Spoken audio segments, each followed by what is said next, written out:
கிறிஸ்துவுக்குள் அன்பானவர்களே, மகிமை பொருந்தியவரும் மாட்சிமை பொருந்தவருமாகிய இயேசு கிறிஸ்துவின் இனிய நாமத்தில் உங்களை வாழ்த்துகிறேன்.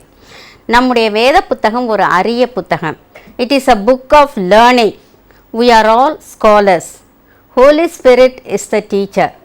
வேதாகமத்தில் அநேக அதிசயங்கள் உள்ளன. அவற்றில் ஒன்றை இப்பொழுது உங்கள் முன் வைக்க விரும்புகிறேன். இயேசு கிறிஸ்து உலகத்தில் வந்த பொழுது பிதாவின் குமாரனாகவும் மனுஷகுமாரனாகவும் வந்தார். அவர் தேவகுமாரனாக நானே ஜீவ அப்பம் என்று கூறினார். மனுஷகுமாரனாக இருந்த பொழுது 40 நாட்கள் வனாந்தரத்தில் உபவாசம் இருந்த பின்பு அவருக்கு பசி உண்டாயிற்று. What a contradict idea. The living bread was hungry. அதே போல the living water was thirsty. ஜீவ ஊற்றும் ஜீவநதியும் ஜீவ தண்ணீருமாகிய இயேசு கிறிஸ்து சிலுவையில் தொங்கும் பொழுது நான் தாகமாய் இருக்கிறேன் என்று கூறினார். வருத்தப்பட்டு பாரம் சுமக்கிறவர்களே, நீங்கள் எல்லோரும் என்னிடத்தில் வாருங்கள், நான் உங்களுக்கு இளைப்பாறுதல் தருவேன் என்று கூறிய தேவகுமாரன் அவர் களைப்படைந்தவராய் சமாரியாவில் உள்ள யாக்கோபின் கிணற்றண்டையில் அமர்ந்தார் என்று வாசிக்கிறோம். அவர் ராஜாதி ராஜா, அண்ட சராசரங்களுக்கும் அவர் ராஜாவாக இருக்கிறவர். அவர் வரி செலுத்தினார். இங்கே உலகத்தில் இருந்த பொழுது தேவாலய வரியை பேதுரு மூலம் செலுத்தினார். மீனின் வாயிலிருந்து வெள்ளி நாணயத்தை எடுத்து செலுத்துமாறு கூறினார். அவர் நமது மீட்பர். நம்மை பாவங்களில் நின்று மீட்கக்கூடிய ஒருவர் அவர்தான். அப்படிப்பட்டவர் 30 வெள்ளிக்காசுக்காக விற்கப்பட்டார். The Redeemer, he was sold for 30 pieces of silver. அதே போல அவர் ஒரு நல்ல மேய்ப்பனாக இருந்தார். என்றாலும் அடிக்கப்படும் ஆட்டுக்குட்டியைப் போல சிலுவை அண்டையில் வாய் திறவாமல் போனார். ஆனால் தேவகுமாரனாக இருந்த பொழுதோ அவர் ஒரு நல்ல மேய்ப்பனாக இருந்தார். அவருக்கு பாவத்தின் மேல் வெற்றி இருந்தது, பாவத்தின் மேல் அதிகாரம் இருந்தது. பாவம் மன்னிப்பு அவரை தவிர யாராலும் கொடுக்க முடியாது. அப்படிப்பட்ட பாவம் அறியாத அவர் நமக்காக பாவமானார். அவருக்கு மரணத்தின் மேல் வெற்றி இருந்தது. மரணம் அவரை மேற்கொள்ளவில்லை. என்றாலும் நமக்காக, நம் பாவங்களுக்காக சிலுவையில் தம் ஜீவனை விட்டார் என்று பார்க்கிறோம். அவருக்கு சாத்தானின் மேல் வெற்றி இருந்தது. சாத்தானை வெற்றி சிறந்தார். சாத்தானை துரத்தினார், சாத்தானை அடித்து விரட்டினார். என்றாலும் அவர் பிசாசுகளின் தலைவன் என்று பெயர் பெற்றார். எதற்காக இந்த நிந்தைகள், இந்த அவமானங்கள்? யாவும் நமக்காக, நம் பாவங்களுக்காக. What a great love he has for us. Really we have to praise him and we have to worship him all the time. இப்பொழுதும் நாம் செய்திக்குள் கடந்து செல்ல இருக்கிறோம். The message will be delivered by Brother Joseph Stephen and the topic that he has selected is Ezekiah, the Jewish king.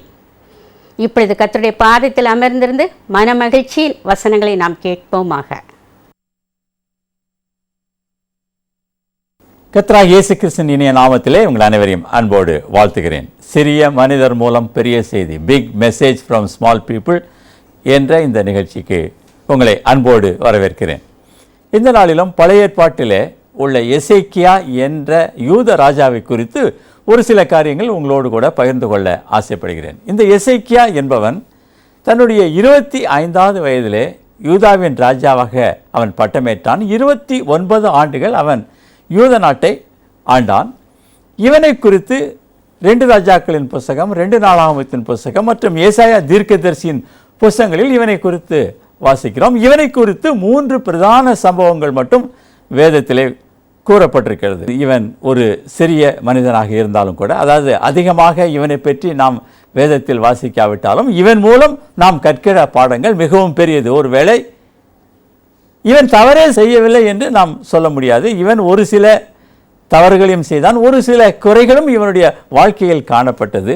எனவே இவனிடமிருந்து கற்க வேண்டிய பாடங்கள், அதாவது இவன் காட்டிய வழியில் நாம் பின்பற்ற வேண்டிய காரியங்களும், இவன் வாழ்ந்த வாழ்க்கையின் அடிப்படையில் நாம் தவிர்க்க வேண்டிய காரியங்கள், இந்த இரண்டையும் இந்த நாளிலே உங்கள் முன்பாக வைக்க வேண்டுகிறேன். மீண்டும் சொல்கிறேன், இவன் வாழ்க்கையிலிருந்து பின்பற்ற வேண்டிய காரியங்களையும் இவன் வாழ்க்கையிலிருந்து நாம் தவிர்க்க வேண்டிய காரியங்கள் ஆகிய இரண்டையும் குறித்து இந்த நாளிலே நாம் பகிர்ந்து கொள்ளப் போகிறோம். இவன் தன்னுடைய 25வது வயதிலே பட்டமேற்றான். அப்பொழுது யூத நாடு மிகவும் சீர்கேடாய் இருந்தது. மக்கள் எல்லாரும் பொல்லாத காரியங்களை செய்து கொண்டிருந்தார்கள். கர்த்தருக்கு விரோதமான காரியங்களை நடப்பித்தார்கள். கர்த்தருடைய வாசஸ்தலங்களை விட்டு விலகினார்கள். கர்த்தருக்கு முதுகை காட்டினார்கள், அதாவது வேறு தெய்வங்களை வணங்கினார்கள். ஆலயத்தின் மண்டபத்தின் கதவுகளை அவர்கள் பூட்டி போட்டார்கள். விளக்கு அணைக்கப்பட்டது. ஆலயத்திலே ஒரு வழிபாடும் நடக்கவில்லை. தூபம் காட்டவில்லை. சர்வாங்க தகன பலி எதுவே நடக்கவில்லை. இந்த சூழ்நிலையில எசேக்கியா இந்த யூதாவின் மேல் ராஜாவாக அவன் பதவி ஏற்கிறான். பதவி ஏற்ற உடனே அவன் 2 முக்கிய காரியங்களை செய்கிறான். முதலாவது, அங்குள்ள லேவியரையும் ஆசாரியரையும் வரவழைத்து, நீங்கள் ஏன் இப்படி அசதியாக இருக்கிறீர்கள்? நீங்கள் தேர்ந்தெடுக்கப்பட்ட ஜாதி அல்லவா? நீங்கள் அல்லவா இந்த மக்களுக்கு வழிகாட்ட வேண்டும். முதலாவது உங்களை பரிசுத்தம் பண்ணி கொண்டு வாருங்கள் என்று சொல்லி அவர்களுக்கு முதலில் அழைப்பு விடுகிறான். அவர்கள் எல்லாரும் தங்களை பரிசுத்தம் பண்ணி கொண்டு வருகிறார்கள். அவர்களை அழைத்து கொண்டு அந்த பூட்டி கிடந்த ஆலயத்திற்குள்ளாக போகிறான். கதவுகளை திறக்கிறான். கதவுகளை பழுது பார்க்கிறான். அசுத்தங்களை எல்லாவற்றையும் அவன் அகற்றுகிறான். அந்த ஆலய பிரகாரங்களை அதை நல்ல ஆராதனைக்கு உரிய முறையில் மாற்றுகிறான். அங்கு ஆராதனை மீண்டும் துவங்கப்பட்டது. விளக்கு ஏற்றப்பட்டது. தகன பலிகள் செலுத்தப்பட்டது. இப்பேற்பட்ட ஆலய தொடர்பான சீர்திருத்தமான காரியங்களை அவன் செய்தான் என்று நாம் 2 நாளாம் புத்தகம் 29ஆம் அதிகாரத்தில் வாசிக்கிறோம். அருமையான தேவனுடைய பிள்ளைகளே, இப்பொழுது ஒரு கேள்வி எழுகிறது. இதில் என்னையா விசேஷமாக ஒரு பெரிய காரியம் இருக்கிறது? ஆலயத்தை தானே அவன் பழுது பார்த்தான், அதில் என்ன ஒரு சிறப்பு இருக்கிறது என்று சொல்லி ஒரு கேள்வி எழலாம். இதில் ஒரு பெரிய சிறப்பு உண்டு. அதற்கு ஆதாரமாக ஒரு வசனத்தை நாங்கள் வாசிக்க விரும்புகிறோம். 2 நாளாகமம் புத்தகம் 29ஆம் அதிகாரம் 3 மற்றும் 17 வசனங்களை இப்பொழுது நாம் வாசிக்க கேட்போம். அவன் தன் ராஜ்யபாரத்தின் 1ஆம் வருஷம் 1ஆம் மாதத்தில் கர்த்தருடைய ஆலயத்தின் கதவுகளை திறந்து அவைகளை பழுது பார்த்து 1 மாதம் 1 தேதியிலே அவர்கள் பரிசுத்தம் பண்ண துவங்கி 8ஆம் தேதியிலே கர்த்தருடைய மண்டபத்திலே பிரவேசித்து கர்த்தருடைய ஆலயத்தை 8 நாளில் பரிசுத்தம் பண்ணி 1ஆம் மாதம் 11ஆம் தேதியில் அதை முடித்தார்கள்.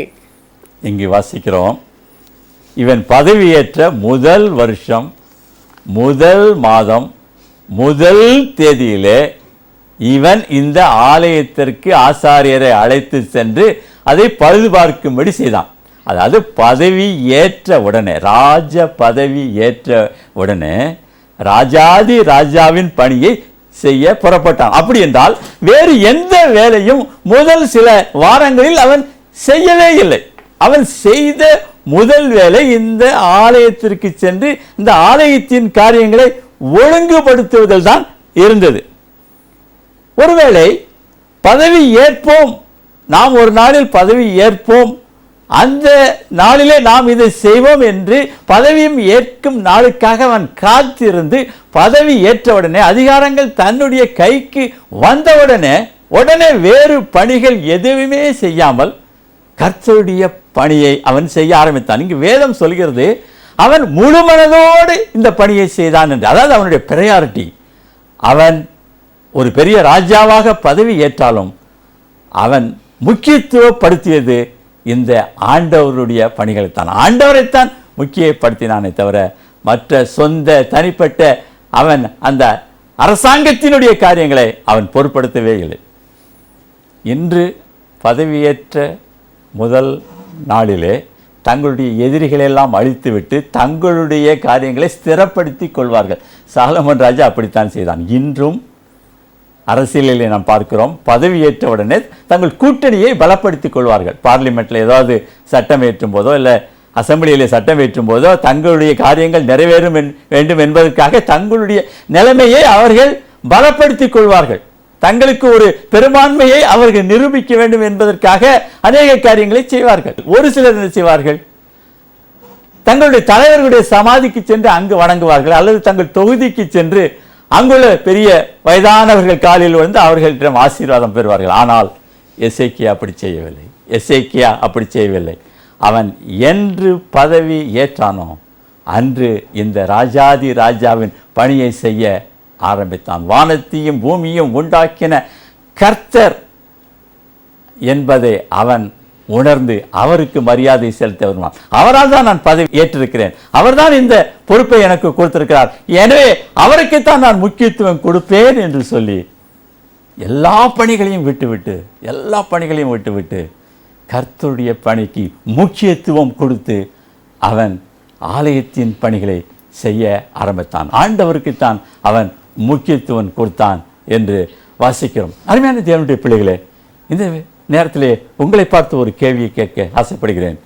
நீங்கள் யாருக்கு முக்கியத்துவம் கொடுக்கிறீர்கள்? உங்கள் வாழ்க்கையிலே, உங்களுடைய பணியிலே யாருக்கு முக்கியத்துவம் கொடுக்கிறீர்கள்? உங்களுக்கா, உங்கள் பேருக்கா, உங்கள் புகழுக்கா, உங்கள் குடும்பத்துக்கா, அல்லது உங்களை சார்ந்திருக்கிறவர்களுக்கா, அல்லது உங்கள் குழுவினருக்கா?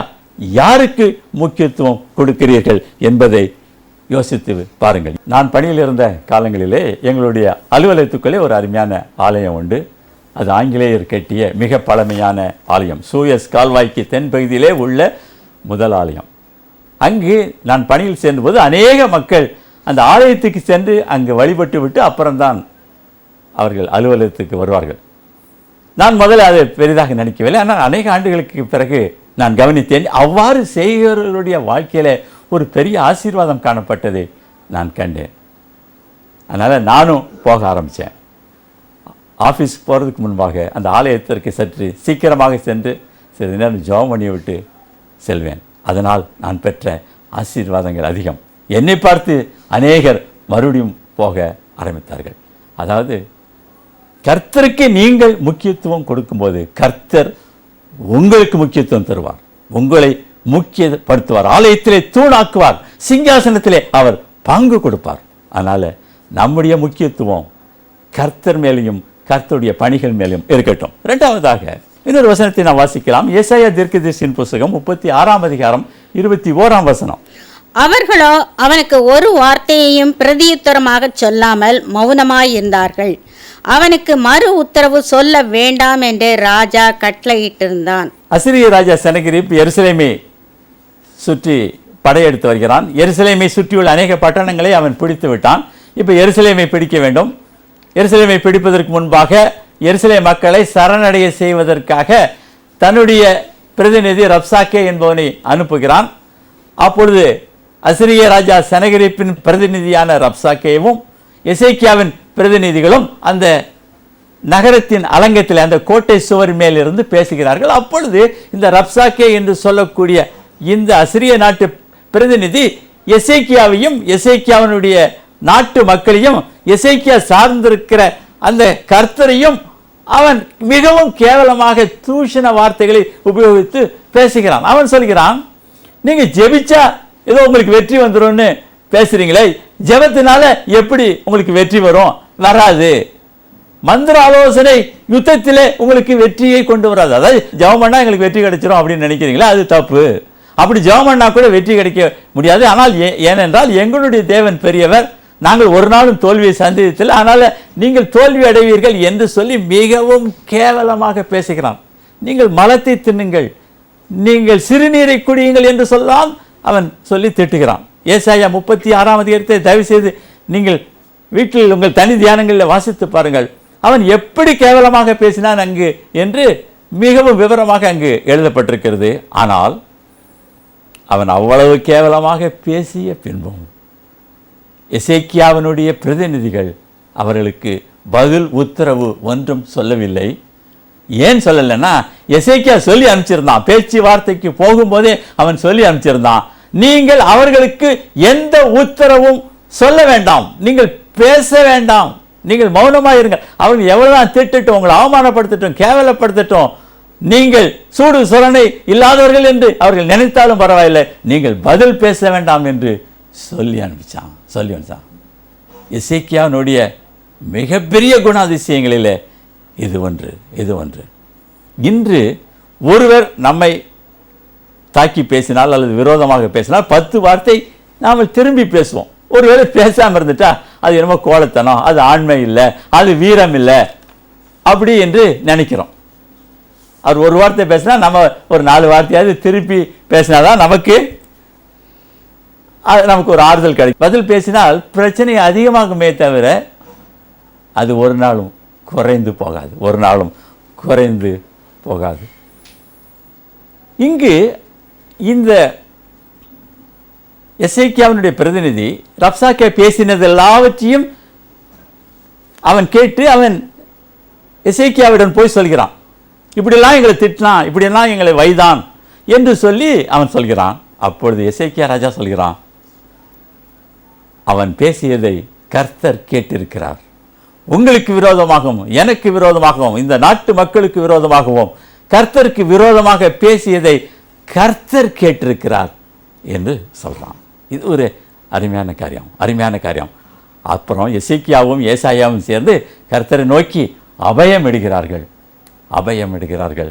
அப்பொழுது கர்த்தர் சொல்கிறாரே, இந்த அசிரிய ராஜா வந்த வழியே திரும்பி போவான் என்று சொல்கிறார், வந்த வழியே திரும்பி போவான் என்று சொல்கிறார். அதே போல நடந்தது. அன்று ராத்திரியிலே கர்த்தர் ஒரு தூதனை அனுப்பினார். 1,85,000 பேரை அசிரிய மக்களை அந்த தூதன் கொன்று போட்டான். அந்த சனகிரிப் செத்த முகமாக வந்த வழியே திரும்பி போனான், வந்த வழியே திரும்பி போனான். ஒருவேளை இவர்கள் பதில் பேசி இருந்தார்கள், அலங்கத்திலேயே அந்த மதில் சுவரிலேயே பதில் பேசியிருந்தால் அப்பயே சண்டை மூண்டிருக்கும். நிச்சயமாக எசேக்கியாவும் அவனுடைய படைகளும் தோல்வியுற்றிருப்பார்கள். அங்கு கர்த்தர் கிரியை செய்திருக்க முடியாது. அருமையான தேவனுடைய பிள்ளைகளே, இங்கே நான் சொல்வது ஒன்றுதான். இன்றும் உங்களை அநேகர் குற்றப்படுத்தலாம், தூஷணமான வார்த்தைகளை பேசலாம், கேவலமாக பேசலாம், உங்களை அநாகரிகமாக நடத்தலாம், உங்களுக்கு விரோதமாக அநேக பொய்யான குற்றச்சாட்டுகளை நீங்கள் செய்யாததை நீங்கள் செய்தீர்கள் என்று சொல்லலாம், உங்களுக்கு விரோதமாக ஒரு சில மக்களை தூண்டி விடலாம், எவ்வளோ காரியங்கள் உங்களுக்கு விரோதமாக சொல்லலாம். ஒருவேளை நீங்கள் ஊழியக்காரராக இருந்தால் இன்னும் அதிகமாகவே உங்களை பற்றி பேசுவாங்க. நீங்கள் பணத்துக்கு தான் ஊழியம் செஞ்ச வேண்டீங்க அப்படின்லாம் எல்லாம் பேசுவாங்க. அப்பொழுது நீங்கள் செய்ய வேண்டிய ஒரே காரியம், பதிலளிக்க வேண்டாம், பதிலளிக்க வேண்டாம். கர்த்தர் கேட்டுக்கொண்டிருப்பார், அவர் பதில் செய்வார், அவர் பதில் செய்வார். பொறுமையாக இருப்பார். அதனால தான் சாலமோன் ஞானி மிக அழகாக சொன்னான், மௌனமாய் இருக்க ஒரு காலம் உண்டு என்று சொன்னான். மௌனமாய் இருக்க வேண்டும். ஆமோஸ் தீர்க்கதரிசி சொன்னான், புத்திமான் அந்த காலத்திலே மௌனமாய் இருப்பான் என்று சொன்னான். கர்த்தர் யுத்தம் செய்வார் நமக்காக. அதனால நமக்கு விரோதமாக மக்கள் பேசும்பொழுது நாம் பதில் சொல்லாமல் இருப்போம், மறு உத்தரவு சொல்லாமல் இருப்போம். அந்த வகையிலே எசேக்கியாவை பின்பற்றுவோம். சில ஆண்டுகளுக்கு முன்பாக ஒரு போதகர் ஒரு கூட்டத்தில் பேசும்போது இவ்வாறு சாட்சி சொன்னார். அவர் மிகுந்த தியாகத்தோடு தன்னுடைய வேலையெல்லாம் விட்டுவிட்டு ஆண்டவருடைய ஊழியத்திற்கு வந்து ஒரு சபையை நிறுவியிருந்தார். ஆனால் அவருக்கு பிடிக்காத ஒரு சிலர் அவர் மேலே ஒரு கதையை கட்டி விட்டாங்க. என்ன கதையை கட்டி விட்டாங்க? ஒரு பெண்ணோட இவருக்கு தொடர்பு இருக்கிறது என்று சொல்லி ஒரு கதையை கட்டி விட்டாங்க. அந்த சபை 2ஆக உடைந்தது. அநேகர் அந்த சபைக்கு வராமல் நின்று போனார்கள். மிகுந்த வருத்தத்தோடு சொன்னார், மிகுந்த வருத்தத்தோடு சொன்னார். அப்போ கூட்டம் முடிந்தன அவர்கிட்ட சொன்னேன், வேண்டாம், நீங்கள் ஒன்றும் நடவடிக்கை எடுக்க வேண்டாம், கர்த்தர் பொறுப்படுத்திக் கொள்வார் என்று சொன்னேன். கர்த்தர் பொறுப்படுத்திக் கொள்வார் என்று சொன்னேன். அநேக மாதங்களாக அதை மறந்து விட்டேன். ஒரு 6-7 மாதங்களுக்கு பிறகு திடீரென்று அவருக்கு டெலிஃபோன் செய்த போது அவர் சொன்னார், ஐயா, இப்பொழுது நான் சிம்லா என்ற ஊரில் இருக்கிறேன், ஒரு பாஸ்டர்ஸ் கான்ஃபரன்ஸில் இருக்கிறேன், என்னுடைய சபையில் உள்ள பிரச்சனையெல்லாம் கர்த்தர் பொறுப்படுத்திக் கொண்டார், எனக்கு விரோதமாக பேசின வாயெல்லாம் கர்த்தர் அடைச்சிட்டாரு, இப்போது மிகுந்த விடுதலையோடு ஊழியம் செய்கிறேன். அன்றைக்கி நான் ஏதாவது பேசியிருந்தேன்னா நிச்சயமாக எனக்கு பிரச்சனை வந்திருக்கும், கர்த்தரே அதை பொறுப்படுத்திக் கொண்டார் என்று சொன்னார். அருமையான தேவனுடைய பிள்ளைகளே, உங்களுக்கு விரோதமாக மக்கள் பேசும்பொழுது தயவு செய்து பதில் பேசாதிருங்கள், கர்த்தரிடம் விட்டு விடுங்கள். கடைசியாக இன்னொரு முக்கியமான குறிப்பு சொல்லி நான் முடிக்க விரும்புகிறேன். இதற்கு பிறகு எசேக்கியா வியாதிப்படுகிறான். கர்த்தர் அவனை எடுத்துக்கொள்ள வேண்டும் என்று நினைக்கிறார். அப்பொழுது அவன் கர்த்தரிடம் மன்றாடுகிறான், ஆண்டவரே, என்னுடைய ஆயுசு நாளை நீர் கூட்டித்தர வேண்டும் என்று அழுது ஜெபிக்கிறான். ஆண்டவர் அவனுக்கு 15 ஆண்டுகள் கூட்டி தருகிறார். அப்பொழுது ஒரு அடையாளம் கேட்கிறான். ஆண்டவர் ஒரு அடையாளம் கொடுக்கிறார். என்ன அடையாளம் கொடுக்கிறார்? சூரிய கடியாரம் பின்னிட்டு திரும்பும்படி செய்கிறார். அதாவது மாலை ஆன பிறகு மீண்டும் காலை ஆயிடுச்சு. அதாவது டைம் கோஸ் இன் ரிவர்ஸ் வே. மாலை வேளை மீண்டும் காலை வேளையாகி மறுபடியும் காலையிலிருந்து மறுபடியும் அந்த சூரியன் நகர்ந்து கொண்டு வருகிறது. இப்பேற்பட்ட ஒரு பெரிய ஒரு அற்புதத்தை அவனுக்கு செய்தார். அவன் ஒரு அடையாளத்தை கேட்டதின் நிமித்தமாக அவனுக்கு சுகம் கொடுத்து அவனுடைய ஆயுசு நாட்களை 15 வருஷம் கூட்டினதும் அல்லாமல் ஒரு பெரிய அற்புதத்தை அவர் செய்தார். இந்த அற்புதத்தை கேட்ட பாபிலோன் நாட்டு அரசன் தன்னுடைய பிரதிநிதிகளை அனுப்பி, என்ன இப்படி ஒரு பெரிய அற்புதம் நடந்திருக்கு, நீங்க போய் பார்த்துட்டு எசேக்கியாவை நலம் விசாரித்துட்டு வாங்க என்று சொல்லி அவன் அனுப்புகிறான். அப்பொழுது அவர்கள் வந்து எசேக்கியாவினுடைய வீட்டிலே அவனை விசாரிப்பதற்காக வருகிறார்கள். நிறைய வெகுமதியெல்லாம் கொண்டு வருகிறார்கள். கொண்டு வந்து அவனோடு கூட பேசுகிறார்கள். அப்பொழுது எசேக்கியா தன் வீட்டை திறந்து தன் வீட்டில் உள்ள செல்வங்கள், அவன் வாங்கின எல்லா பொருட்களையும் அவன் அவர்களுக்கு காட்டுகிறான். காட்டும் பொழுது அது ஏசாயாவுக்கு பிடிக்கவில்லை. உடனே ஏசாயா தீர்க்கதரிசி வந்து அவனை பார்த்து ஒரு கேள்வி கேட்கிறான். அதைத்தான் ஒரு வசனத்தில் நான் வாசிக்கிறோம். 2 ராஜாக்கள் 20:15 வாசிக்க கேட்போம். அப்பொழுது அவன், உம்முடைய வீட்டில் என்னத்தை பார்த்தார்கள் என்று கேட்டான். அதற்கு எசேக்கியா, என் வீட்டில் உள்ள எல்லாவற்றையும் பார்த்தார்கள். என் பொக்கிஷங்களில் நான் அவர்களுக்கு காண்பியாத பொருள் ஒன்றும் இல்லை என்றான். இங்கு பாபிலோன் பிரதிநிதிகள் அவர்கள் வந்து பார்க்கிறார்கள். அவர்கள் எசேக்கியாவிடம் வந்து அவன் கர்த்தர் செய்த அற்புதத்தை கேட்க வருகிறார்கள். அப்பொழுது இந்த ராஜா அவன் தன் வீட்டில் உள்ள எல்லா பொக்கிஷங்களையும் காண்பிக்கிறான். அதை எசேக்கியா கண்டிக்கிறான், என்னத்தான் பார்த்தாங்க அப்படின்னு. அப்படி என்றால் இவன் ஒரு காரியத்தை செய்யாமல் விட்டு விட்டான் என்பதை இந்த ஏசாயா தீர்க்கதரிசி அவன் உணர்த்துகிறான். என்ன செய்யாமல் விட்டு விட்டான்? கர்த்தர் தனக்கு செய்த ஒரு பெரிய உபகாரத்தை இந்த மக்களுக்கு அவன் சொல்லாமல் விட்டுவிட்டான். அதுதான் நாம் முந்தின வசனங்களில் வாசிக்கிறோம். அவன் மேட்டிமை அடைந்தான், கர்த்தர் தனக்கு செய்த உபகாரத்திற்கு தக்கதாய் செய்யல. அதாவது கர்த்தருக்கு என்ன பதில் செய்ய முடியும்? அவருக்கு நன்றி தான் தெரிவிக்கணும், அவரை மகிமை தான் படுத்த முடியும். அதை இவன் செய்யாமல் விட்டுவிட்டான். ஒரு சில மக்கள் அவன் வீட்டுக்கு வருகிறார்கள். அந்த மக்களுக்கு கர்த்தர் அவனுக்கு செய்த நன்மைகளையும் வானத்திலே காட்டிய ஒரு பெரிய அடையாளத்தையும் அது எப்படி கர்த்தர் செய்தார் என்பதையும் அவர் சொல்லாமல் விட்டுவிட்டான். அப்போது ஏசாயா தீர்க்கதரிசி அவனை பார்த்து சொல்றான், இதனால உனக்கு அழிவு தான் வரும் அப்படின்னு சொல்லிட்டான். இதிலிருந்து நாம் கற்றுக்கொள்ள வேண்டிய பாடம் ஒன்று உண்டு. இன்றும் நம்மை தேடி அநேகர் நம்முடைய வீட்டிற்கு வருவார்கள், நம்மை பார்க்க வருவார்கள், நம்மை விசாரிக்க வருவார்கள், நம்மிடம் உதவி கேட்டு வருவார்கள், நம்முடைய அலுவலகத்துக்கு வருவார்கள், நம்முடைய தொழிற்சாலைக்கு வருவார்கள். நாம் எங்கிருந்தாலும் யாராவது வருவாங்க. அவர்களுக்கு நாம் கர்த்தரை பற்றி சொல்லணும், கர்த்தர் செய்த நன்மை பற்றி சொல்லணும். குறிப்பாக நம்முடைய வீட்டுக்கு வருகிறவர்களுக்கு கர்த்தரை பற்றி சொல்லணும். அவங்க பாருங்கள், வீட்டில் நான் ஃப்ரிட்ஜ் வாங்கியிருக்கேன், கார் வாங்கியிருக்கேன், இன்டீரியர் அப்படி பண்ணியிருக்கேன், என் வாஷ் பேசினை பாரு, என் டிவியை பாரு அப்படின்னு சொல்லக்கூடாது. அப்படி சொல்லலாம், ஆனால் கர்த்தரை பற்றி சொல்லாமல் இருக்கக்கூடாது. அதுதான் சொல்கிறான். இந்த அநேகர் கர்த்தரை பற்றி சொல்ல மாட்டேன்றாங்க. ஓ, என்னுடைய டிவிடியை பாருங்கள், எங்கள் அதை பாருங்கள், இதை பாருங்கள், நான் அப்படி அங்கே பிளாட் வாங்கியிருக்கேன், அங்கே இது வாங்கியிருக்கேன் என்று சொல்லி தங்களுடைய செல்வத்தை காட்டி விடுகிறார்கள். அதைத்தான் கர்த்தர் ஏசாயா மூலம் கடிந்து கொண்டார். நம்மை தேடி அநேகர் வருவார்கள். நீங்கள் ஊழியக்காரராக இருந்தாலும் சரி, உண்மையான கிறிஸ்தவராக இருந்தாலும் சரி, அநேகர் நம்மை தேடி வருவார்கள். அவரிடம் கர்த்தரை பற்றி சொல்ல வேண்டும். 3 குறிப்புகளை சொன்னேன். நாம் பின்பற்ற வேண்டிய குறிப்பு ஒன்று உண்டு. கர்த்தருக்கு முக்கியத்துவம் கொடுப்போம். எசேக்கியா கொடுத்தது போல கர்த்தரை சார்ந்திருந்து வெற்றியை நாம் பெறுவோம். பதில் பேச வேண்டாம், அதை கர்த்தர் பொறுப்படுத்திக் கொள்ளட்டும். பதில் பேச வேண்டாம், கர்த்தர் பொறுப்படுத்திக் கொள்ளட்டும். அடுத்ததாக கர்த்தர் செய்த நன்மைகளை நாம் மற்றவர்களுக்கு சொல்லுவோம். எசேக்கியா சொல்லாமல் விட்டு விட்டான். அவனுக்கு ஒரு பெரிய அழிவு வந்தது. அதாவது அவனுடைய ஆரம்பம் நல்லா இருந்தது, முடிவு மோசமாக இருந்தது. அவன் ஆரம்பம் நல்லா இருந்தது, முடிவு மோசமாக இருந்தது. அப்படி இருக்கக்கூடாது. ஆரம்பத்தை விட முடிவு இன்னும் மேலானதாக இருக்கும். ஆரம்பமும் நல்லா இருக்கணும், முடிவும் பிரமாதமாக இருக்கணும். அதுதான் ஒரு கிறிஸ்தவ வாழ்க்கை. அப்படி ஒரு வளர்கிற வாழ்க்கை தான் கிறிஸ்தவ வாழ்க்கை. அப்பேற்பட்ட வாழ்க்கையை ஆண்டவர் நமக்கு தருவாராக. ஜெபம் செய்வோமா?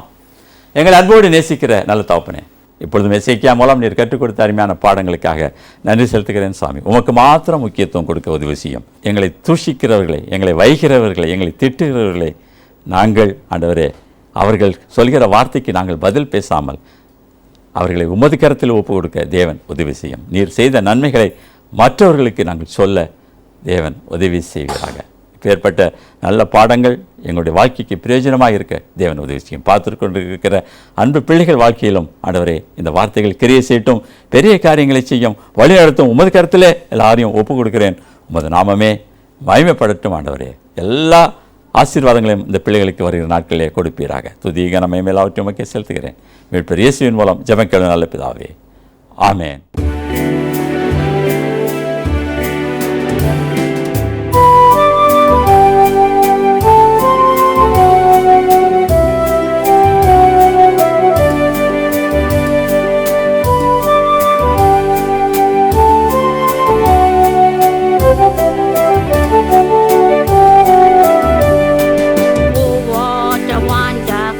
Wonderful day I will never forget.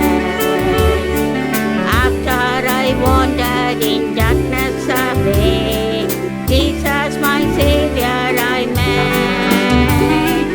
Oh, what a tender, compassionate friend, He met the need of my heart. Shadows dispelling with joy I am telling Him, made all the darkness depart. Heaven came down and glory filled my soul. When at the cross my Savior made me whole, my sins were washed away, and my night was turned to day. Heaven came down and glory filled my soul.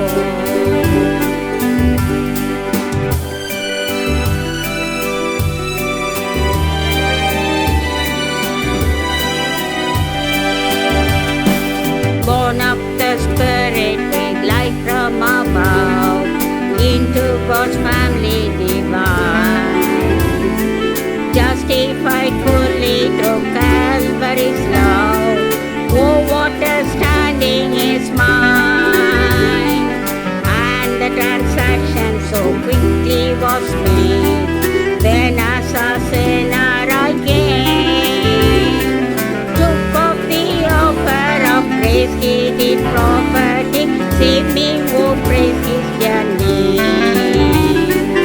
Heaven came down and glory filled my soul.